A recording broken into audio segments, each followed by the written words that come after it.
Good evening. It's almost 5 a.m. in the morning of 27 Fagun 2081, and from today's onward I'll starting the session of BTA Chetana ka लागि Rashtra Bank. And here the first paragraph goes like this. यस बैङ्कले अर्थात् नेपाल राष्ट्र बैङ्कले 2079 साउन 18 गते निर्देशन जारी गरी bank तथा वित्तीय संस्थाले रु 2 करोडसम्मको खाद्यान्न उत्पादन, पशुपन्छी, मत्स्यपालन, निर्यातजन्य उद्योग, 100% स्वदेशी कच्चा पदार्थमा आधारित उत्पादनमूलक उद्योग, हस्तकला तथा सिपमूलक व्यवसाय एवं उद्यम व्यवसाय अर्थात् आयात सम्बन्धी व्यवसाय बाहेक सञ्चालनका लागि कर्जा प्रवाह गर्दा आधार दरमा 2% मात्र थप गरी ब्याज दर तोक्नुपर्ने व्यवस्था गरेको छ। यदि कसैले यस किसिमको कर्जा लिनुभएको छ वा लिँदै हुनुहुन्छ र आधार दरमा 2% भन्दा बढी प्रिमियम थप गरी ब्याज दर निर्धारण भएको छ भने आफूले कर्जा लिएको वा लिने संस्थाको वेबसाइटमा उपलब्ध गराइएको गुनासो सुन्ने अधिकारी समक्ष गुनासो दर्ता गर्नुहोस्। उक्त संस्थाबाट गुनासो सुनवाई नभएमा राष्ट्र बैङ्कमा रहेको वित्तीय ग्राहक संरक्षण इकाइमा गुनासो दर्ता गर्न सक्नुहुनेछ। गुनासो दर्ता गर्ने अनलाइन पोर्टल www.gunaso.nrb.org.np, वित्तीय ग्राहक संरक्षण इकाइको सम्पर्क नम्बर 0144151508। नेपाल राष्ट्र बैङ्क वित्तीय समावेशिता तथा ग्राहक संरक्षण महाशाखा। अनि त्यसै गरी अर्को रहेको छ, बैङ्क तथा वित्तीय संस्थाबाट ऋण लिनु भनेको ऋणी र ऋण दिने संस्था बीचको सम्झौता हो। यो एक किसिमको करार हो। यसमा दुवै पक्षको सम्झौता अनुसार ब्याज दर, ऋणको अवधि, भुक्तानी विधि, धितो, ऋण असुली जस्ता विषयमा नियामकीय दायरामा रही आवश्यक शर्त तोकिएको हुन्छ। बैङ्क तथा वित्तीय संस्थाबाट ऋण लिनु भएको छ र ऋणको ब्याज दर वा भुक्तानी विधि वा ऋण सम्बन्धी अन्य कुनै पनि कार्य ऋण लिँदाका शर्त अनुसार गरेको छैन भने ऋण लिएको संस्थाको वेबसाइटमा उपलब्ध गराइएको गुनासो सुन्ने अधिकारी समक्ष गुनासो दर्ता गर्नुहोस्। उक्त संस्थाबाट गुनासो सुनवाई नभएमा नेपाल राष्ट्र बैङ्कमा रहेको वित्तीय ग्राहक संरक्षण इकाइमा गुनासो दर्ता गर्न सक्नुहुनेछ।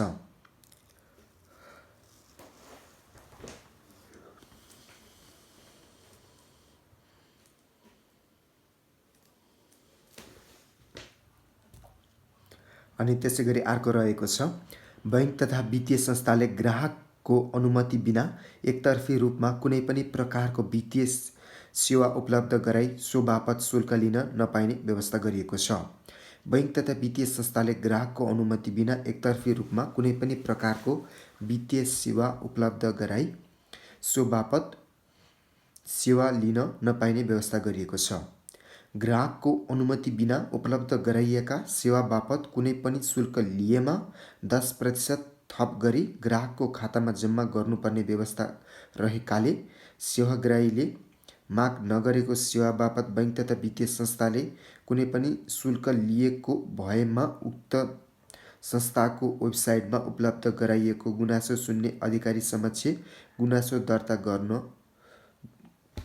दर्ता गर्नुहोस्। उक्त संस्थाबाट गुनासो सुनवाई नभएमा नेपाल राष्ट्र बैङ्कमा रहेको वित्तीय ग्राहक संरक्षण इकाइमा गुनासो दर्ता गर्न सक्नुहुनेछ। अर्थात् बैङ्क तथा वित्तीय संस्थाले चाहिँ ग्राहकको पर्मिसन बिना एकतर्फी रूपमा कुनै पनि वित्तीय सेवाहरू चाहिँ उपलब्ध गराएर शुल्क लिन पाउँदैन। यदि त्यस्तो गरेको थाहा पाएमा चाहिँ थप 10% थप शुल्क लिएमा होइन त्यस्तो शुल्क लिएमा 10% थपेर ग्राहककै खातामा जम्मा गर्नुपर्ने हुन्छ र भनेको। अनि त्यसै गरी अर्को रहेको छ बैंक तथा वित्तीय संस्थाबाट कर्जा लिँदा ब्याज दरको बारेमा पूर्ण जानकारी लिनुपर्दछ। ब्याज र आम्दानीमा तालमेल नभएमा कर्जा भुक्तानीमा समस्या हुन सक्दछ। निश्चित आय भएका व्यक्तिले परिवर्तनशील अर्थात् एडजस्टेबल स्ल्यास फ्लोटिङ ब्याज दरमा कर्जा उपयोग गर्दा आम्दानी र खर्चबीच सामञ्जस्यता हुन नसक्ने र कर्जा भुक्तानीमा समस्या हुने अवस्थालाई ध्यान दिई व्यक्तिगत कर्जाहरू स्थिर अर्थात् फिक्स्ड ब्याज दरमा उपलब्ध गराउनु पर्ने व्यवस्था गरिएको छ। स्थिर ब्याज दरमा कर्जा उपयोग गर्दा ब्याज रकम बढ्दैन, निर्धारित अवधिमै कर्जा भुक्तानी गर्न सकिन्छ र यसले निश्चित आय भएका व्यक्तिको वित्तीय अवस्थामा नकारात्मक असर पर्न दिँदैन। ब्याजदर निर्धारण र ब्याजदर परिवर्तन हुने शर्त बुझेर मात्र कर्जा उपयोग गर्नुपर्दछ। भनेको मतलब बैंक एन्ड फाइनेन्सियल इन्स्टिट्युसनबाट कुनै पनि कर्जा लिँदाखेरि ब्याज दरको बारेमा राम्रोसँग पूर्ण रूपले जानकारी लिन पर्यो। ब्याज र आम्दानीमा तालमेल नभएमा कर्जा भुक्तानीमा समस्या आउँछ हो। त्यसैले निश्चित फिक्स आय भएका व्यक्तिले परिवर्तनशील अर्थात् फ्लोटिङ स्ल्यास एडजस्टेबल ब्याज दरमा कर्जा उपयोग गर्दा आम्दानी र खर्चबीच सामञ्जस्यता हुन नसक्ने र कर्जा भुक्तानीहरूमा समस्या हुने अवस्थालाई ध्यान दिई व्यक्तिगत कर्जाहरू स्थिर अर्थात् फिक्स्ड ब्याज दरमा उपलब्ध गराउनु पर्ने व्यवस्था गरिएको छ। स्थिर ब्याज दरमा कर्जा उपयोग गर्दा ब्याज रकम बढ्दैन, निर्धारित अवधिमै कर्जा भुक्तानी गर्न सकिन्छ र यसले निश्चित आय भएका व्यक्तिको वित्तीय अवस्थामा नकारात्मक असर पर्न दिँदैन।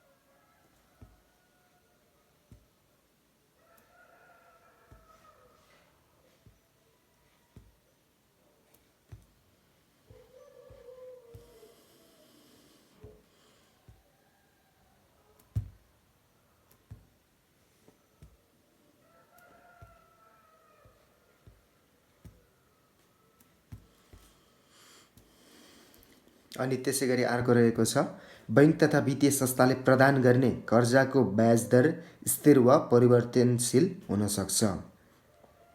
स्थिर अर्थात् फिक्स इन्ट्रेस्ट रेट अर्थात् स्थिर ब्याज दर तोकिएको अवधिसम्म बढ्दैन भने परिवर्तनशील ब्याज दर संस्थाको आधार दर अर्थात् बेस रेटमा आएको परिवर्तन अनुसार थपघट हुने गर्दछ।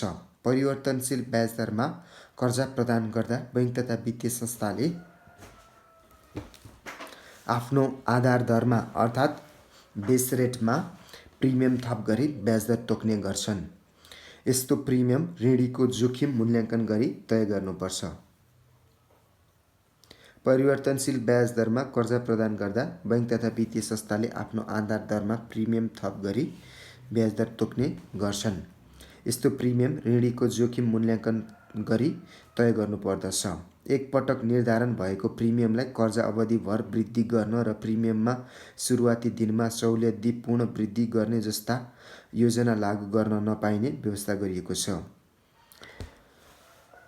ब्याङ्कले चाहिँ एउटा फिक्स र एउटा एडजस्टेबल अर्थात् फ्लोटिङ इन्ट्रेस्ट रेट राख्न सक्छ लोन प्रोभाइड गर्दाखेरि र फिक्स इन्ट्रेस्ट रेट चाहिँ तोकिएको अवधिसम्म एउटा फिक्स पिरियडसम्म चाहिँ बढ्दैन, तर एडजस्टेबल इन्ट्रेस्ट रेट चाहिँ त्यो बाफिज अर्थात् बैंक एन्ड फाइनेन्सियल इन्स्टिट्युसनको बेस रेटमा चेन्जेस आयो भनेदेखि थपघट हुन गर्छ अनि त्यसपछि एडजस्टेबल अर्थात् चेन्जेबल अर्थात् परिवर्तनशील इन्ट्रेस्ट रेट अर्थात् ब्याज दर चाहिँ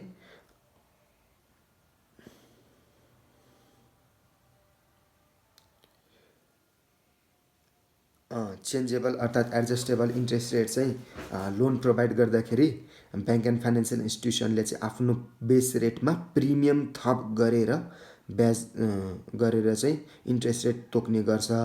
अनि यस्तो प्रिमियम चाहिँ ऋणीको जोखिम मूल्याङ्कन गरी तय गर्नुपर्छ। अनि यस्तो प्रिमियम बेस रेटमा प्रिमियम थप गर्ने हो र प्रिमियम चाहिँ प्रायः जोखिम मूल्याङ्कन गरी तय गर्नुपर्दछ।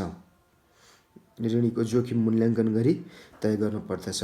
एकपटक निर्धारण भएको प्रिमियमलाई कर्जा अवधिभर वृद्धि गर्न र प्रिमियममा सुरुवाती दिनमा सहुलियत दिई पुनः वृद्धि गर्ने जस्ता योजना लागू गर्न नपाइने व्यवस्था गरिएको छ। एकपटक निर्धारण गरेको होइन, एकचोटि तोकेको प्रिमियम चाहिँ कर्जा अवधिभर वृद्धि गर्ने, प्रिमियमलाई चाहिँ वृद्धि गर्न र प्रिमियममा सुरुवाती दिनमा सहुलियत दिई पुनः वृद्धि गर्ने जस्ता योजना लागू गर्न नपाइने व्यवस्था गरेको छ। अर्थात् के भन्यो भनेदेखि ब्याङ्कले एकचोटि प्रिमियम तोकेपछि त्यो कर्जा अवधिभरिमा चाहिँ वृद्धि गर्ने होइन, कर्जा अवधिभर वृद्धि गर्ने र प्रिमियममा सुरुवाती दिनमा चाहिँ सुरुमा चाहिँ सहुलियत दिने अनि पछि फेरि बढाउने जस्तो योजना लागू गर्न पाउँदैन, लागू गर्न नपाइने व्यवस्था गरिएको छ भने। अनि परिवर्तनशील ब्याज दरमा चाहिँ कर्जा लिने ग्राहकले आधार दरमा भएको परिवर्तनले ब्याज दरमा के कति परिवर्तन भएको छ र कुन मितिदेखि लागू हुने हो भन्ने बारे सम्पूर्ण जानकारी सम्बन्धित कर्जा प्रदान गर्ने संस्थाबाट लिई प्रष्ट हुनुपर्दछ। परिवर्तनशील ब्याज दरमा कर्जा लिने होइन, एडजस्टेबल इन्ट्रेस्ट रेटमा लोन लिने कस्टमर अर्थात् क्लाइन्टले चाहिँ बेस रेटमा आएको चेन्जेसले इन्ट्रेस्ट रेटमा के कति चेन्ज आएको हो र कुन मितिदेखि अर्थात् कुन टाइमदेखि चाहिँ लागू हुने हो भन्ने बारे सबै जानकारी चाहिँ जुन इन्स्टिट्युसनबाट उनीहरूले लोन लिएको छन् त्यहीबाट प्रष्ट हुनुपर्दछ भन्छ यो नियमले। अनि त्यसै गरी अनि अर्कोले के भन्छ भने अर्कोमा चाहिँ बैंक तथा वित्तीय संस्थाबाट कुनै पनि सेवा लिनु अघि सोसँग सम्बन्धित सम्पूर्ण शर्त तथा सो बापत लाग्ने सम्पूर्ण शुल्कका बारेमा बुझेर र विभिन्न संस्थाका सेवाहरू दाँजेर आफूलाई उपयुक्त हुने सेवा मात्र लिनुपर्दछ। एकदम सही कुरा हो। अरू कुरामा पनि यो एकदम लागु हुन्छ होइन। हामीले कुनै पनि ब्याङ्क एन्ड फाइनेन्सियल इन्स्टिट्युसनबाट कुनै फाइनेन्सियल प्रडक्टहरू सर्भिसहरू लिनु अघि चाहिँ सोसँग रिलेटेड टर्म्स एन्ड कन्डिसनहरू चाहिँ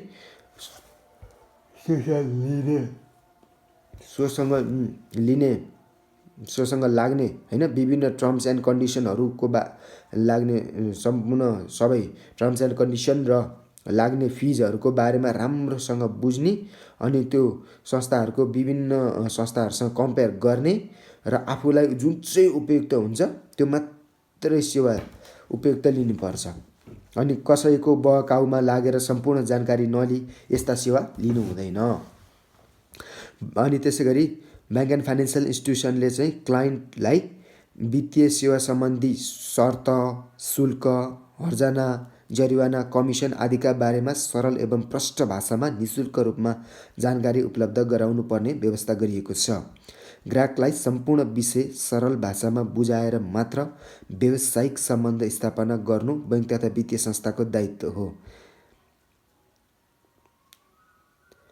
क्लाइन्टलाई चाहिँ ब्याङ्कले आफ्नो होइन फाइनेन्सियल प्रोडक्ट अथवा फाइनेन्सियल सर्भिसेसहरूमा हुने टर्म्स, कन्डिसन अनि फिज अनि त्यसै गरी हर्जाना, जरिवाना, कमिसन आदिका बारेमा एकदम सरल र प्रष्ट भाषामा त्यो पनि निःशुल्क रूपमा जानकारी उपलब्ध गराउनुपर्छ। अनि ग्राहकलाई चाहिँ यो सबै विषयमा अर्थात् सम्पूर्ण विषयमा सरल भाषामा एकदम सिम्पल वर्डमा बुझाएर मात्र व्यावसायिक अर्थात् बिजनेस रिलेसनसिप अगाडि बढाउनु ब्याङ्क एन्ड फाइनेन्सियल इन्स्टिट्युसनको दायित्व हो। अनि त्यसै गरी वित्तीय सेवाका शर्त तथा शुल्कका बारेमा प्रश्न गर्दा वित्तीय सेवा तथा शर्त तथा शुल्कका बारेमा प्रश्न गर्दा प्रष्ट जानकारी नपाइएमा सम्बन्धित संस्थाका गुनासो सुन्ने अधिकारी समक्ष गुनासो दर्ता गर्नुहोस्। अनि त्यसै गरी अर्को रहेको छ बैंक तथा वित्तीय संस्थाबाट लिएको रु 50 लाखसम्मको कुनै पनि कर्जा तोकिएको समयभन्दा अगावै चुक्ता गर्दा अग्रिम भुक्तानी शुल्क अर्थात् प्रिपेड प्रिपेमेन्ट चार्ज/फी लिन नपाइने व्यवस्था गरिएको छ। कुनै पनि ब्याङ्क एन्ड फाइनेन्सियल इन्स्टिट्युसनले चाहिँ 50 लाखसम्मको 50 लाखसम्मको कर्जा तोकिएको समयभन्दा अगावै होइन, कुनै फिक्स तोकिएको पिरियड हुन्छ नि, हो त्यो तोकिएको पिरियडभन्दा अगावै चुक्ता गर्दाखेरि अग्रिम भुक्तानी शुल्क भनेर चाहिँ अर्थात् प्रिपेमेन्ट चार्ज भनेर लिन नपाइने व्यवस्था गरिएको छ। यस्ता कर्जा अग्रिम भुक्तानी गर्दा बैंक तथा वित्तीय संस्थाले कुनै पनि शुल्क लिएमा वा लिने जानकारी दिएमा उक्त संस्थाको वेबसाइटमा उपलब्ध गराइएको गुनासो सुन्ने अधिकारी समक्ष गुनासो दर्ता गर्नुहोस्। 50 लाखभन्दा तलको ऋण लिँदाखेरि कुनै पनि लिएर अग्रिम रूपमा होइन, त्यो फिक्स तोकिएको टाइम पिरियडभन्दा अगाडि नै यदि उनीहरूले लोन क्लियर गर्न जान्छन् भनेदेखि, लोनको पेमेन्ट गर्न जान्छन् भनेदेखि कस्टमरलाई चाहिँ प्रिपेमेन्ट चार्ज भनेर कुनै पनि किसिमको अग्रिम भुक्तानी शुल्क भनेर लिन पाइँदैन। यदि यस्तो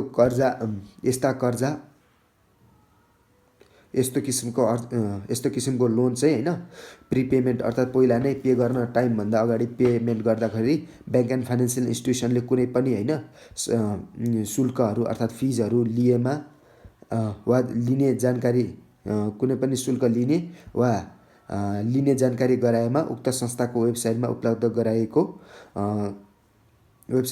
गराइएको गुनासो सुन्ने अधिकारी समक्ष गुनासो दर्ता गर्नुहोस्। भनेको मतलब अब यसरी प्रिपेमेन्ट अफ लोन गर्दाखेरि कुनै फिजहरू लाग्छ भनेर उनीहरूले चाहिँ कुनै फिजहरू लियो अथवा लिने जानकारी दियो भनेदेखि त्यो संस्थाको वेबसाइटमा उपलब्ध गराएको गुनासो सुन्ने अधिकारी समक्ष गुनासो दर्ता गर्ने। उक्त संस्थाबाट गुनासो सुनाइ नभएमा नेपाल राष्ट्र बैङ्कमा रहेको वित्तीय ग्राहक संरक्षण इकाइमा गुनासो दर्ता गर्ने। अनि त्यसै गरी अर्को रहेको छ के भने बैंक तथा वित्तीय संस्थाले बचतकर्तासँग भएको सञ्चित रकम जम्मा गर्ने होइन, सञ्चित रकम जम्मा गर्ने र वित्तीय स्रोतको आवश्यकता भएकालाई कर्जा उपलब्ध गराउने कार्य गरी वित्तीय मध्यस्थता सेवा अर्थात् फाइनेन्सियल इन्टरमिडिएटरी सर्भिसेस प्रदान गर्ने गर्दछन्। सम्बन्धित पक्षले पूर्व निर्धारित शर्त बमोजिमका दायित्व पुरा नगर्दा कानुनी कारबाही मात्र नभई सम्बन्धित पक्षले पूर्व निर्धारित शर्त बमोजिमका दायित्व पुरा नगर्दा कानुनी कारबाही मात्र नभई वित्तीय मध्यस्थताको सन्तुलन बिग्रने र वित्तीय स्थायित्वमा समस्या आउने हुन सक्छ। कर्जाको रूपमा प्रवाह हुने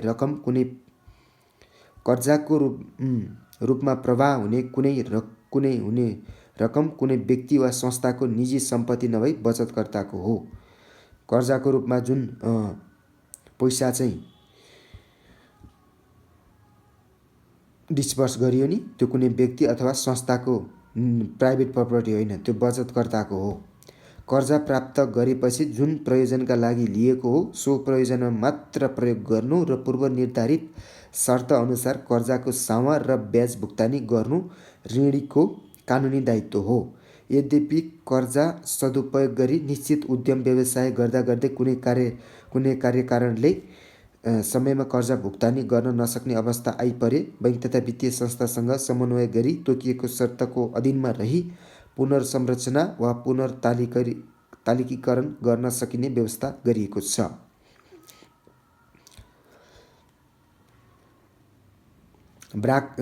कस्टमर क्लाइन्टसँग भएको चाहिँ एक्स्ट्रा मनी जुन हुन्छ नि, त्यो चाहिँ ब्याङ्क एन्ड फाइनेन्सियल इन्स्टिट्युसनमा उनीहरूले जम्मा गर्छन् र जसलाई चाहिँ त्यो आवश्यक परेको छ होइन, हो त्यसलाई चाहिँ उनीहरूले लोनको रूपमा प्रोभाइड गर्छन्। यो भनेको फाइनेन्सियल इन्टरमिडिएटरी सर्भिस भयो होइन। सबैले चाहिँ यो सम्बन्धित तोकिएको कन्सर्न पार्टिजहरूले चाहिँ आफ्नो शर्त टर्म्स एन्ड कन्डिसनहरू चाहिँ पुरा गरेन भनेदेखि कानुनी कारबाही भोग्नु पर्यो र साथसाथै यसले चाहिँ फाइनेन्सियल इन्टरमिडिएटरीको रोल पनि बिगार्ने भयो र फाइनेन्सियल स्टेबिलिटीमा पनि प्रब्लम क्रिएट गर्छ। त्यसैले लोन पाइसकेपछि क्लाइन्टले पनि जुन प्रयोजनको लागि जे भनेर लिएको हो सोही प्रयोजनमा मात्र प्रयोग गर्ने र पूर्व निर्धारित शर्तअनुसार चाहिँ होइन पहिले भएको टर्म्स एन्ड कन्डिसन अनुसार चाहिँ कर्जाको सामा र ब्याज भुक्तानी गर्नु ऋणीको कानुनी दायित्व हो। अनि त्यसै गरी होइन हो त्यसरी चाहिँ सामा र ब्याज भुक्तानी गर्नु पर्यो। यदि त्यसरी कर्जा सदुपयोग गरी व्यवसाय गर्दाखेरि कुनै कारणले चाहिँ समयमै होइन पे गर्न सकेन भने लोन ब्याङ्कसँग चाहिँ समन्वय गर्ने कन्ट्याक्टमा रही तोकिएको शर्त बमोजिम तोकिएको शर्तको अधीनमा रही त्यो लोनलाई चाहिँ रिसेड्युलिङ गर्ने अथवा रिस्ट्रक्चरिङ गर्ने व्यवस्था रहेको छ भने। अनि त्यसै गरी अर्को भनेको प्रविधिको प्रयोगसँगै नगद रहित कारोबार सजिलो, विश्वासिलो र पारदर्शी हुँदै गएको छ। विद्युतीय माध्यमको प्रयोगलाई अझ भरपर्दो बनाउने उद्देश्यले विद्युतीय भुक्तानी सेवा प्रयोग गर्दा आउन सक्ने कठिनाइका सम्बन्धमा सेवाग्राहीको गुनासो सुनवाई गर्न सेवा प्रदायकले कम्तीमा 16 घण्टा अर्थात् बिहान 6 बजेदेखि बेलुका 10 बजेसम्म र कार्ड सम्बन्धी समस्याको लागि तत्काल सहयोग गर्न 24 घण्टा हेल्प डेस्क सञ्चालन गर्नुपर्ने र प्रत्येक संस्थाले गुनासो सुन्ने अधिकारीको नाम, पद, सम्पर्क नम्बर र इमेल ठेगाना संस्थाको वेबसाइटमा राख्नुपर्ने व्यवस्था गरिएको छ। QR code mobile wallet, mobile banking, QR code mobile wallet, mobile banking, internet banking, विभिन्न प्रकारका कार्ड जस्ता विद्युतीय माध्यमको प्रयोग गरी नगद रहित कारोबारमा बानी बसालौँ। कुनै समस्या भएमा सम्बन्धित संस्थाको हेल्प डेस्क तथा गुनासो सुन्ने अधिकारीलाई सम्पर्क गरौँ। अनि त्यसै गरी अर्को रहेको छ कर्जा सम्बन्धी, लोन सम्बन्धी। कर्जा उपयोग गर्दा कर्जाको लागि ब्याज मात्र नभई अन्य विभिन्न अवस्थामा विभिन्न शुल्कहरू पनि भुक्तानी गर्नुपर्ने हुन्छ है त। बुझौँ है, कुनै पनि लोन लिइसकेपछि ब्याज मात्र नभई अरू विभिन्न किसिमको शुल्कहरू पनि तिर्नुपर्ने हुन्छ। यस्तो शुल्कको बारेमा कर्जा प्रदान गर्ने संस्थासँग विस्तृतमा छलफल गरी प्रष्ट भएपछि मात्र कर्जा कारोबार गर्नुपर्छ भनेको छ। हो यस्तो कर्जा दिने संस्थाहरूसँग चाहिँ विस्तृतमा शुल्कको बारेमा छलफल गरेर प्रष्ट भएपछि मात्रै कर्जा कारोबार गर्नुपर्छ। ऋणीलाई ब्याज दर तथा शुल्क, त्यो ऋण लिने मान्छेलाई चाहिँ ब्याज दर र शुल्कको बारेमा सरल भाषामा बुझाउनु कर्जा प्रदान गर्ने संस्थाको दायित्व हो। विगतमा खुला छाडिएको शुल्क सम्बन्धी व्यवस्थालाई छोडिएको शुल्क सम्बन्धी व्यवस्थालाई 2077 साउनदेखि नियमन गरी कर्जा स्वीकृत गर्दा वाणिज्य बैङ्कले कम्तीमा विगतमा चाहिँ अरू शुल्क पनि लिनु त पायो लोन प्रोभाइड गरिसकेपछि। यस्तोको बारेमा जानकारी नि दिनु पर्यो, उनीहरूसँग छलफल भएपछि मात्रै चाहिँ कर्जाको कारोबार गर्नु पर्यो र यसको बारेमा चाहिँ सम्बन्धित संस्थाले पनि ऋणीलाई सरल भाषामा बुझाउनु पर्ने उनीहरूको कर्तव्य भयो। र विगतमा चाहिँ जुन खुला छाडिएको शुल्क थियो नि हो त्यसलाई चाहिँ 2077 साउनदेखि नियमन गरी कर्जा स्वीकृत गर्दा वाणिज्य बैङ्कले बढीमा 0.75% अर्थात् 0.75%, विकास बैङ्कले बढीमा 1%, फाइनेन्सियल कम्पनीले बढीमा 1.25% र वित्तीय र लघुवित्त वित्तीय संस्थाले बढीमा 1.5% मात्र सेवा शुल्क लिन पाउने व्यवस्था गरिएको छ। र यी संस्थाले तोकिएको शुल्क बाहेक अन्य कुनै शुल्क लिन पाउँदैनन्। कर्जा सम्बन्धी सम्पूर्ण लागतबारे प्रष्ट जानकारी हासिल गरेर मात्र कर्जा लिनु पर्दछ। लोन लिने नबुझिकन र डुबाउने, लोन पनि डुब्यो, ब्याङ्क पनि डुब्यो, सर्वसाधारण पनि डुब्यो। त्यसैले चाहिँ विगतमा खुल्ला गरिएको होइन यो सेवा, यो लोन बाहेक, लोनको इन्ट्रेस्ट बाहेक पनि अरू सेवा शुल्क लाग्छ। त्यसको बारेमा चाहिँ पहिला खुल्ला छोडिएको थियो, तर 2077 साल साउनदेखि चाहिँ नियमन गरेर कर्जा स्वीकृत गर्दाखेरि कमर्सियल ब्याङ्कले चाहिँ 0.75% अनि त्यसपछि डेभलपमेन्ट ब्याङ्कले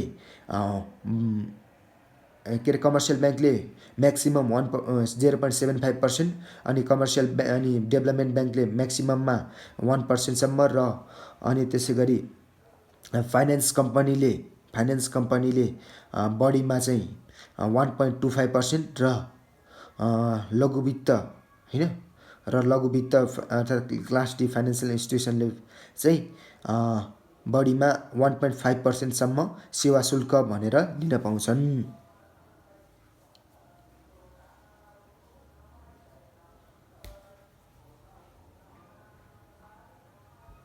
यस्तो लिन पाउने व्यवस्था गरिएको छ जुन यी संस्थाले तोकिएको शुल्कबाहेक अन्य कुनै पनि शुल्क लिन पाउँदैन भनेको छ।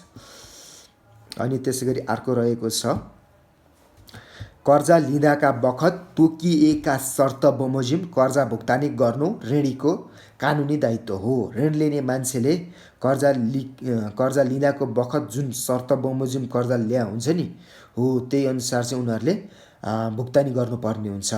बैंक तथा वित्तीय संस्थाले प्रदान गर्ने 1 वर्षभन्दा बढी अवधिको कर्जा तोकिएको समयमा असुल नभएमा असुलीको लागि सार्वजनिक सूचना तथा धितो लिलामीको कारबाही सुरु गर्दा भाका नागेको कम्तीमा 6 महिना भई उक्त कर्जा शङ्कास्पद वर्गमा वर्गीकरण भएको हुनुपर्ने व्यवस्था गरिएको छ। बैंक तथा वित्तीय संस्थाबाट उपयुक्त व्यवस्थाको पालना नभएमा ऋण लिएको संस्थाको वेबसाइटमा उपलब्ध गराइएको गुनासो सुन्ने अधिकारी समक्ष गुनासो दर्ता गर्न पर्यो भने लोन लिँदाको बखत जुन टर्म्स एन्ड कन्डिसनहरू लिएर लोन लिएको हुन्छ नि हो त्यसलाई चाहिँ फुलफिल गरेर त्यो टर्म्स एन्ड कन्डिसनलाई फुलफिल गर्दै चाहिँ उसले चाहिँ त्यो इन्ट्रेस्ट र प्रिन्सिपल चाहिँ पे गर्न पर्ने हुन्छ। र ब्याङ्क एन्ड फाइनेन्सियल इन्स्टिट्युसनले प्रदान गर्ने 1 वर्षभन्दा बढी अवधिको कर्जा तोकेको बैंक एन्ड फाइनेन्सियल इन्स्टिट्युसनले चाहिँ 1 वर्षभन्दा बढी अवधिको होइन 1 वर्षभन्दा बढी टाइम पिरियडको लोनहरू चाहिँ असुल उपर नभएमा असुलीको लागि 1 वर्षभन्दा बढी समयमा को लागि तोकिएको लोन असुल उपर नभएमा असुलीको लागि सार्वजनिक सूचना तथा धितो लिलामीको कारबाही सुरु गर्दा भाका नागेको कम्तीमा 6 महिना भई उक्त कर्जा शङ्कास्पद वर्गमा वर्गीकरण गर्नुपर्ने व्यवस्था छ।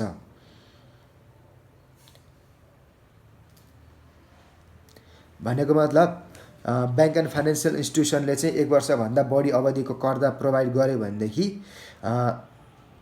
6 महिनासम्म होइन तोकेको समयमा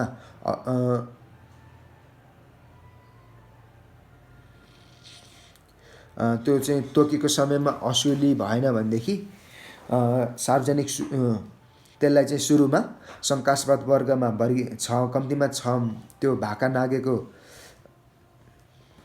नभएमा चाहिँ होइन सार्वजनिक सूचना तथा धितो लिलामीको कारबाही सुरु गर्दाखेरि भाका नागेको 6 महिनाभन्दा बढी भाका नागेको र कर्जा शङ्कास्पद वर्गमा वर्गीकरण भएको क्लासिफाई भएको भएपछि मात्रै त्यसलाई चाहिँ सार्वजनिक सूचना तथा धितो लिलामी सम्बन्धी कारबाही सुरु गर्न पाइन्छ भनेको।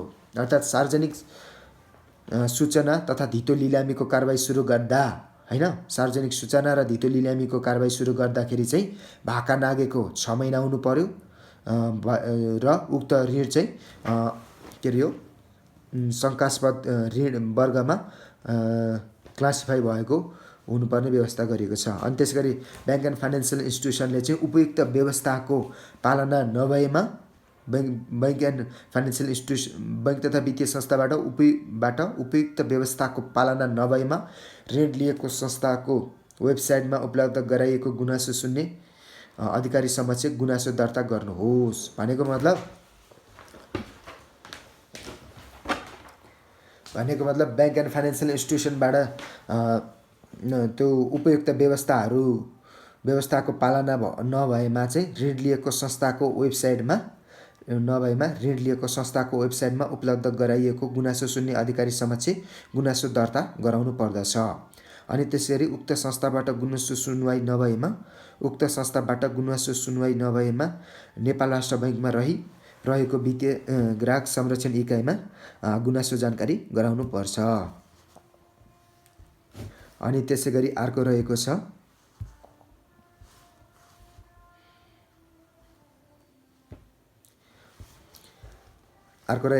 वाणिज्य बैंक अर्थात् कमर्सियल ब्याङ्कलाई ए क्लास ब्याङ्क भनिन्छ, अर्थात् क वर्गको ब्याङ्क भनिन्छ। विकास बैङ्कलाई ख वर्गको वित्तीय संस्था र फाइनेन्स कम्पनीलाई ग वर्ग अर्थात् सी क्लासको वित्तीय संस्था भनिन्छ। यसै गरी लघुवित्त वित्तीय संस्थालाई घ वर्ग अर्थात् डी क्लास फाइनेन्सियल इन्स्टिट्युसन भनिन्छ। यी संस्थाहरू नेपाल राष्ट्र बैङ्कबाट इजाजत पाएका संस्था हुन्। सहकारी संस्था, लघुवित्त वित्तीय संस्था र फाइनेन्स लघुवित्त वित्तीय संस्था र फाइनेन्स कम्पनी फरक फरक संस्था हुन्। सहकारी संस्था, लघुवित्त वित्तीय संस्था र फाइनेन्स कम्पनी फरक फरक संस्था हुन्। यी संस्थाले दिने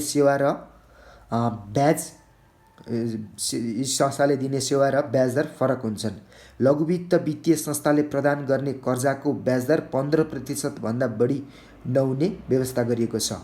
लघुवित्त वित्तीय संस्थाले प्रदान गर्ने कर्जाको ब्याज दर 15% भन्दा बढी नहुने व्यवस्था गरिएको छ। लघुवित्त वित्तीय संस्थाले प्रदान गर्ने कर्जाको ब्याज चाहिँ 15% भन्दा बढी नहुने व्यवस्था गरिएको छ। हाल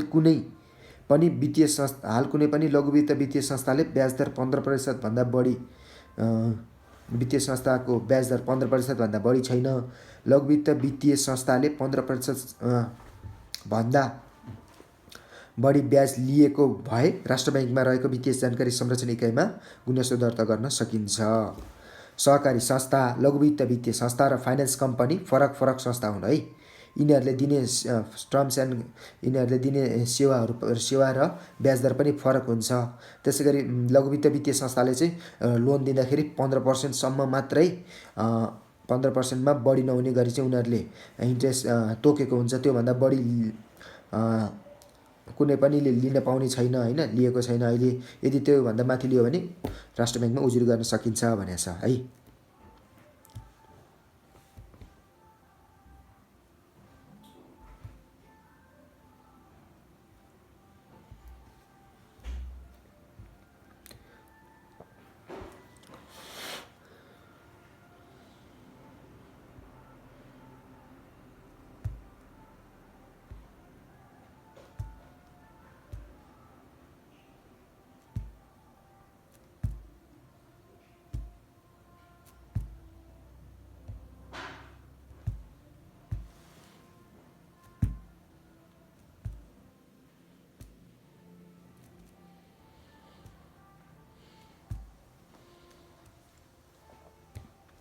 अनि त्यसै गरी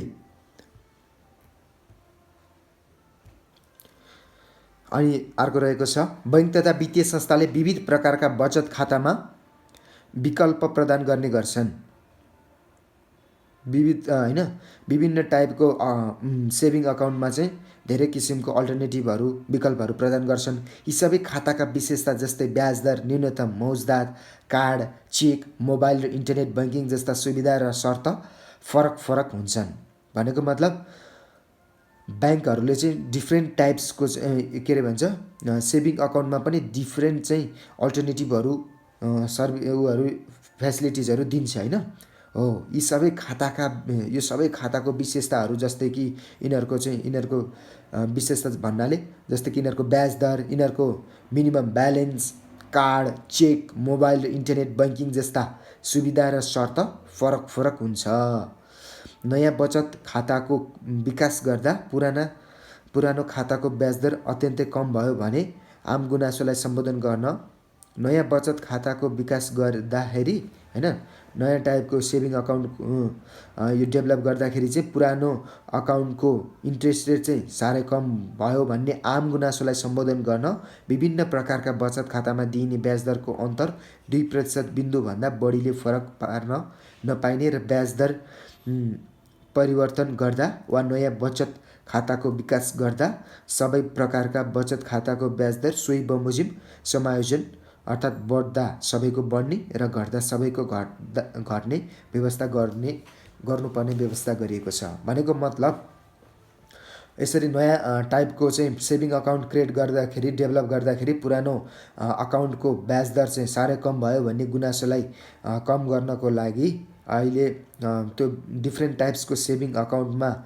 दिने इन्ट्रेस्ट रेटको डिफ्रेन्स चाहिँ 2% भन्दा धेरैले तलमाथि होइन फरक पार्न पाइँदैन र इन्ट्रेस्ट रेट परिवर्तन गर्दाखेरि वा नयाँ बचत खाताको विकास गर्दाखेरि इन्ट्रेस्ट रेट चेन्ज गर्दा होस् अथवा नयाँ बचत खाता अर्थात् सेभिङ अकाउन्ट क्रिएट गर्दा सबै प्रकारको बचत खाताको ब्याज दर चाहिँ सबै प्रकारको बचत खाताको इन्ट्रेस्ट रेट चाहिँ सोही बमोजिम समायोजन अर्थात् बढ्दा सबैको बढ्ने घट्दा सबैको घट्ने गर्नुपर्ने व्यवस्था गरिएको छ भनेको छ अहिले।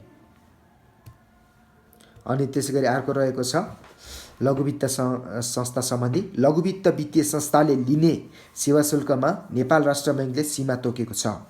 लघु वित्त वित्तीय संस्थाले लिने सेवा शुल्कमा नेपाल राष्ट्र बैङ्कले सीमा तोकेको जस्तै यो संस्थाले बचत तथा निक्षेप खाता सञ्चालन गरे बापत कुनै पनि किसिमको शुल्क लिन पाइँदैन। सेभिङ अथवा डिपोजिट डिपोजिट अकाउन्ट सञ्चालन होइन खोले बापत चाहिँ कुनै पनि किसिमको सेवा शुल्क लिन पाउँदैन लघु वित्त वित्तीय संस्थाले। अनि त्यसै गरी फाइनेन्स अनि कर्जा प्रवाह गर्दाखेरि 1.5% भन्दा कर्जा प्रोभाइड गर्दाखेरि 1.5% भन्दा बढी चाहिँ सेवा शुल्क अर्थात् सर्भिस चार्ज भनेर लिन पाउँदैन। अनि 1 वर्षभन्दा कम अवधिको कर्जा प्रवाह गरेमा 1 वर्षभन्दा कम अवधिको कर्जा प्रवाह गरेमा चाहिँ वार्षिक 1.5% मा नबढ्ने गरी कर्जाको टाइम पिरियडको आधारमा दामासाईले मात्र सेवा शुल्क लिन सक्छन्। अनि लघु वित्त वित्तीय संस्थाले यसबाहेक अन्य कुनै शुल्क मागेमा वा लिएमा सम्बन्धित संस्थाको गुनासो सुन्ने अधिकारी समक्ष गुनासो दर्ता गर्नुहोस् र त्यहाँबाट पनि सुनाइ भएन भने नेपाल राष्ट्र बैङ्कको वित्तीय जानकारी इकाइमा गुनासो दर्ता गर्नुहोस् भनेको छ। अनि त्यसै गरी अर्को रहेको छ अब जस्तै कि अर्को भनाइ छ राष्ट्र बैङ्कको निर्देशन मार्फत जमानीकर्ताको दायित्वलाई प्रष्ट गरी कर्जा असुलीमा एकरूपता ल्याउने उद्देश्यले जमानी दिनेको दायित्व जमानी दिँदाका बखत जमानी पत्रमा उल्लेख गरेको रकमको हदसम्म मात्र हुने र कर्जा असुली गर्दा सम्बन्धित ऋणीबाट असुल उपर हुन नसकेमा मात्र जमानीकर्ताले दिएको धितोबाट असुल उपर गर्न सकिने व्यवस्था छ। यो व्यवस्था सम्मानित अदालतको आदेशमा समेत आधारित रहेको छ। भनेको मतलब राष्ट्र बैङ्कको निर्देशन मार्फत जमानीकर्ताको दायित्वलाई प्रष्ट गरी कर्जा असुलीमा एकरूपता ल्याउने उद्देश्यले जमानी दिनेको दायित्व जमानी दिँदाका बखत जमानी पत्रमा उल्लेख गरेको रकमको हदसम्म मात्र हुने र कर्जा असुली गर्दा सम्बन्धित ऋणीबाट असुल उपर हुन नसकेमा मात्र जमानीकर्ताले दिएको धितोबाट असुल उपर गर्न सकिने व्यवस्था गरिएको छ। यो व्यवस्था सम्मानित सर्वोच्च अदालतको आदेशमा समेत आधारित रहेको छ। यसर्थ कुनै कर्जाको लागि जमानी दिँदाखेरि सजग भई कर्जा रकम प्रयोजन जोखिम प्रमुख धितोहरू ऋणीसँगको सम्बन्ध र विश्वसनीयता कर्जा सम्बन्धी शर्त एवं जमानी सम्बन्धी कानुनी व्यवस्था र भविष्यमा आइपर्न सक्ने आफ्नो दायित्व प्रष्ट बुझेर मात्र जमानी दिनुपर्दछ। स्मरण रहोस् नेपाल राष्ट्र बैङ्क ऐन 2058ले कर्जा चुक्ता गर्न जारी गरेको जमानी समेतलाई कर्जाको परिभाषामा समेटेको छ। बुझ्यो नि? NRB एक्ट 2058ले कर्जा चुक्ता गर्न जारी गरेको जमानी समेतलाई कर्जाको परिभाषामा समेटेको छ।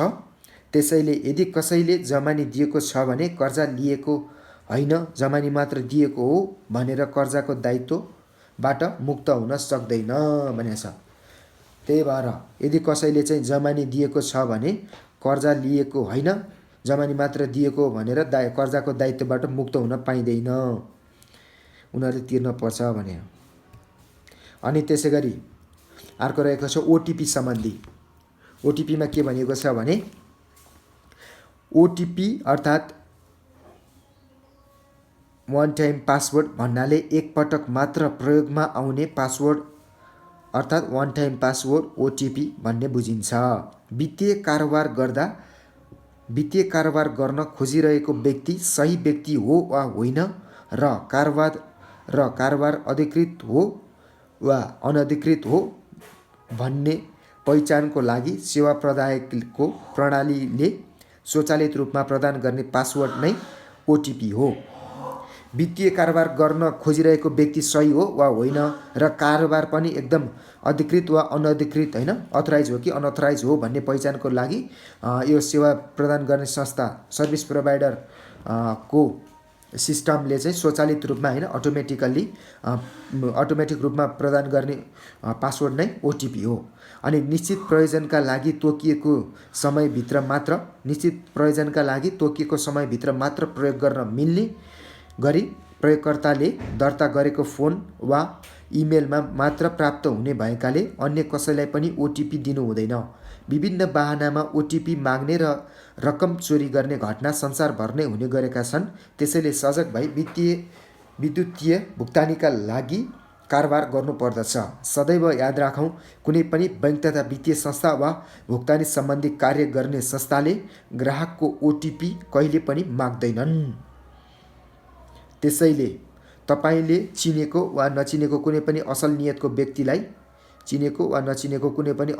व्यक्तिलाई तपाईको ओटिपी कुनै पनि कार्यका लागि आवश्यक पर्दैन भनेको छ है त, त्यति पनि बुझ्नु पर्यो।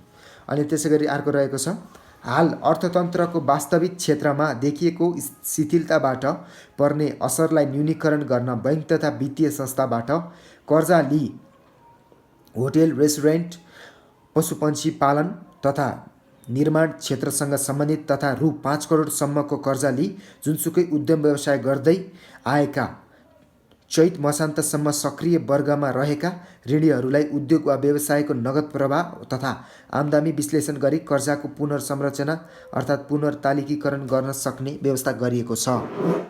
यस्तो सुविधाको लागि ऋणीले भविष्यको व्यावसायिक योजना, अनुमानित नगद प्रवाह, विस्तृत वित्तीय विवरण आदि सहित कर्जा लिएको संस्थासँग अनुरोध गर्नुपर्दछ। कर्जा प्रदान गर्ने संस्थाले यस्तो अनुरोध औचित्यपूर्ण देखेमा ऋणीले तिर्नुपर्ने ब्याजको कम्तीमा 10% लिई कर्जा पुनर्संरचना वा पुनर्तालिकीकरण गर्न सकिनेछन्। यस्तो पुनर्संरचना वा पुनर्तालिकीकरण 2080 असार मसान्तसम्म भित्र गरिसक्नुपर्छ भने। यस सम्बन्धमा कुनै दुविधा भएमा सम्बन्धित संस्थाको गुनासो सुन्ने अधिकारी समक्ष गुनासो दर्ता गर्न सकिन्छ। सम्बन्धित संस्थाबाट सुनवाई नभएमा नेपाल राष्ट्र बैंकमा रहेको वित्तीय ग्राहक संरक्षण इकाइमा गुनासो दर्ता गर्न सकिन्छ भनेको छ। यो इम्पोर्टेन्ट लाग्यो, पछि फेरि पढ्छु।